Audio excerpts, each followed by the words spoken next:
السلام علیکم دوستای گل، امیدوارم تمام جور باشین، بخیر باشین. ما نال طرفی تهران رایه عالیم دیگه صبحگاه یک لحظه بعد بس مرسی. ما تازه رسیده نال من گاڑی شده طرفی هتل موری دیگه. ما خواستم که شما رینی برج میلاد را نشان بدم، لیکن نیست که درازه من فریم جای نمیشه دیگه من کامرا.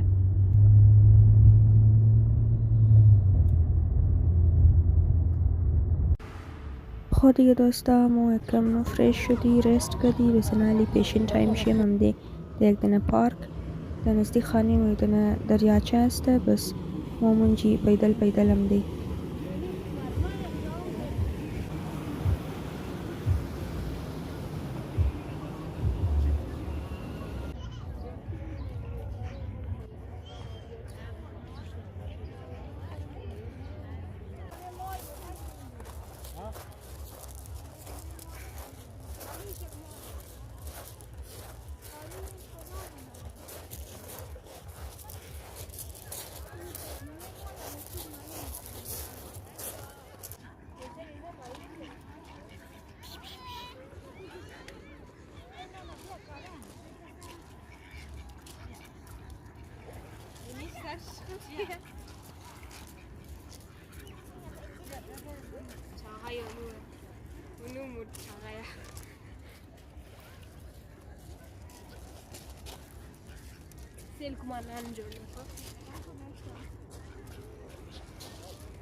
وی شاو شد که دیگه انالی ما از اینجی طرفی یک دن دیگه جای رایی هسته از اینج تکسی میگیری بس دا اونجی موری بس داخل که کجا موریم و چه رقم جای هسته بس شما که مادی نما گوتی ما بس ضرور بارین.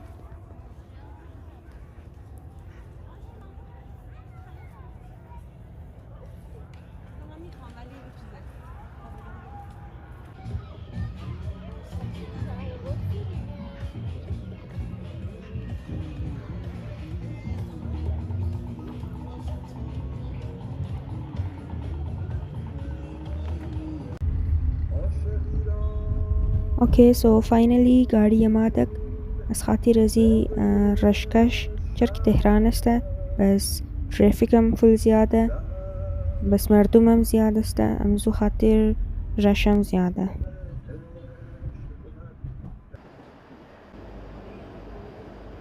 خب منش که ما گفتم رسیدی دیگه بیله یک دنه مال استه ده نام ایران مال اور شما گرمادین ارتما گرمادین یکم گا باین روز تایم باین دیگه چرکی شاو شد بس اینجی دکانایشی بند میشه بس یک دنه اونجی واترفال استه دانسینگ واترفاله بس ایم روز تایم ای تینک دا شاو بند میشه.